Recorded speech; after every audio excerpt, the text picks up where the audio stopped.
Happening. Oh, I already made profit on NQ. Already making profit. $300 on NQ. Today, in a little segment, we're going to talk about the problems New York City having and why people have to worry about this before coming here or leaving from here. Yesterday, I went to the office, the DMV, to get my real ID. Why? Because I want out. I'm done living in Gotham City. I'm done being robbed month to month, little charging me pennies, extra cents in specific denominations just to drain my bank account faster than setting flat prices for everything at a retail store. I went to the DMV and went to get my real ID. I waited for this schedule, this interview or whatever. I was told on the phone that I had everything I needed to get a real ID. I got birth certificate, social security card, this and that. Guess what happens the second I get in that office? They take my picture, everything's white, everything's fine. I wait, and then they decide to tell me right there, the only one I heard saying this to, that they don't have the right birth certificate. It has to be blue.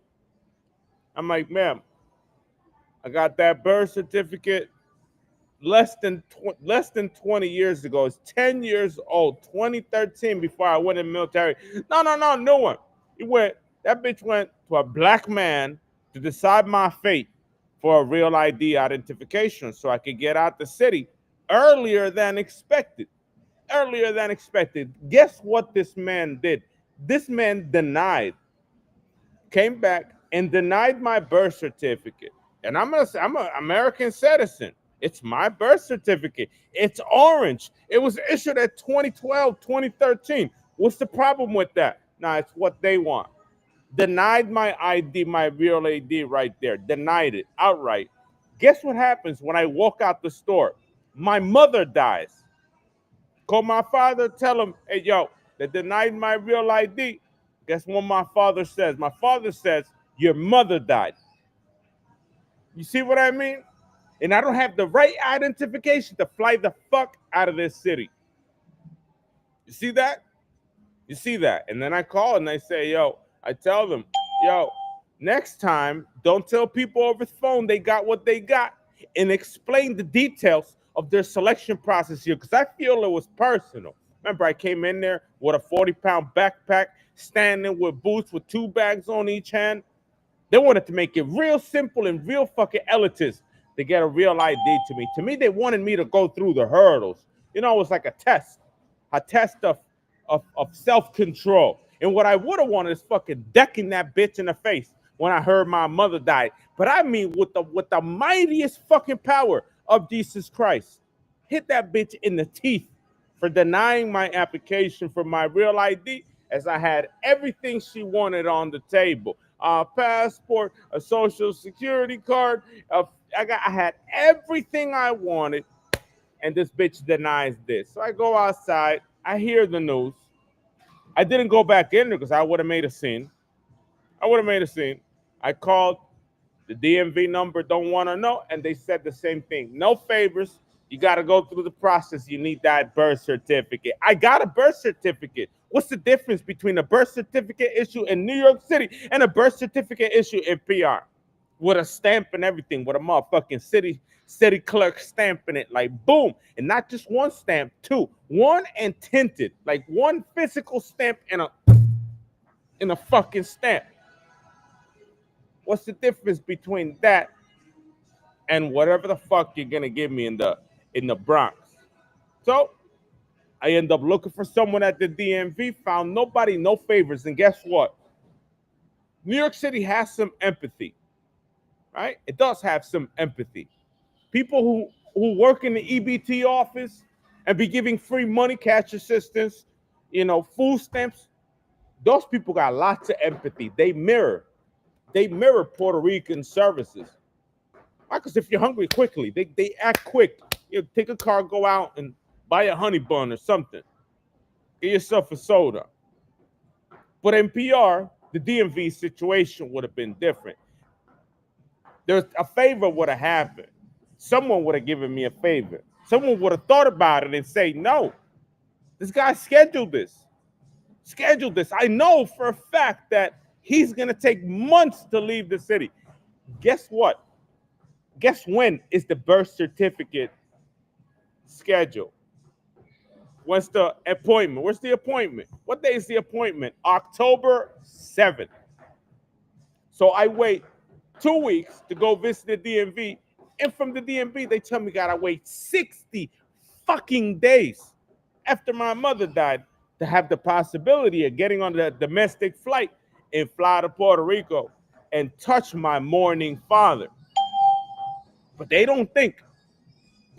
These black people don't fucking think. I'm 100% sure that if it was a Hispanic lady in that office and not this black, tall, stringy guy and shit with the eyeglasses, my birth certificate would have been like every other birth certificate. It was a birth certificate. But this man, in his decision, ended up causing more pain than the current. Way more pain than the current. Because at that moment, I would have traveled. I wouldn't have gotten the fuck out of here. And my mother's being buried on Thursday, 2 days before she's being buried. And they're not going to let me fly without a real ID. You see what I mean? These are the things that people are doing to other people in the city. Oh, sorry. This is what they're doing to people who are about to travel in the city. Your mother dies, right? Right outside the DMV.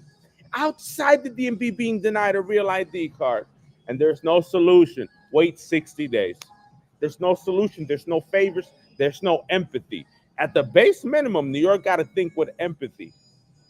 With empathy. Be like, hey, wait a minute. That kid's money. And one of the workers working outside ran in when I said that. He ran in. It's like, yo, that kid, his mother died out there. Ran into the DMV like that. To go say something to someone, and I did not go in there, because if I would have gone in there and demanded my claim, it's like, this is a valid birth certificate. This birth certificate is less than 10 years old, maybe 7 years old or whatever.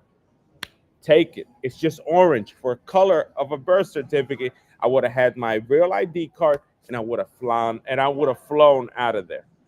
But New York City doesn't think with empathy. New York City thinks with impulse, with the britches, like whatever they feel in their gut, whatever they feel at glance, right? Because what they feel is at glance, right? They catch this hate, they catch these division, right? They feel this division when they look at someone. They feel, oh, he's rich, oh, he's poor, oh, I don't like him, oh, this and that. They catch these visual decisions, and here I am having to pay more money to stay here for 6 months. For 2 months, way more money, because it costs money to be here. I got to be here spending more money. I'm not going to see my mother get buried or cremated or whatever the heck they're going to do. And I got to be locked in this monkey island with them, with this black grip that these people think they got over us. It's black. They hit like the real controllers in this city. It's fucking black. It looks disgusting. Eczema on it. And that's the puppets. Those are the puppets of everyone around us. They got us by the balls where they want us. Playing with the money at the retail store, right? That's why I've been losing money, bleeding out cash since I've been here. Bleeding it out. And there you got it. That's the video I'm going to post for today. This is what New York City did to me yesterday. This is what New York City did to me August 11th, the day that my mother freaking died. Right? Yes, you got everything you got now. I'm going to deny you the real ID. And when you check to get a birth certificate here in New York, 2 months. Bravo, New York City. Serves an applause. An applause. Bravo, New York City. And the same thing that's happening to everyone happened to me right now. Always get a nitrous energy drink. Always. It costs $3.35 a single can, $5 2 cans. Guess how much this girl wanted to charge me for 2 cans and a honey bun? $8. She said, oh, the system is down. The system is down. I went to hit a single can. I'm like, I took the honey bun. It's still $6, $6.60 something, almost $7. I'm like, nope. Took 1 can out, put it back on the cooler. 1 card, $4 and 30-something odd cents. Nope. I'm not going to play these an additional dollar games. I'm not going to play these games because that's how they get you. They get you by deciding how much they're going to tax you today. You know, how much they're going to tax you. They're worse. Black people in a cash register is worse than the English in the United States, taxing you for everything. A tax for the tea, a tax for the cheese, a tax for the beer, a tax. They want to be pressing this button like if they were a red coat before 1776. Enough is enough. I want out. I want to my marble floor, right to my big marble floor, lay back on my bed, oh, and go surfing the next day. Quickly. Big suntan. Big suntan. Go surfing the next day and not come back to this place. Have a good day, everyone. Peace. Don't come to New York. If you don't have a real ID, you don't have the means to escape the place.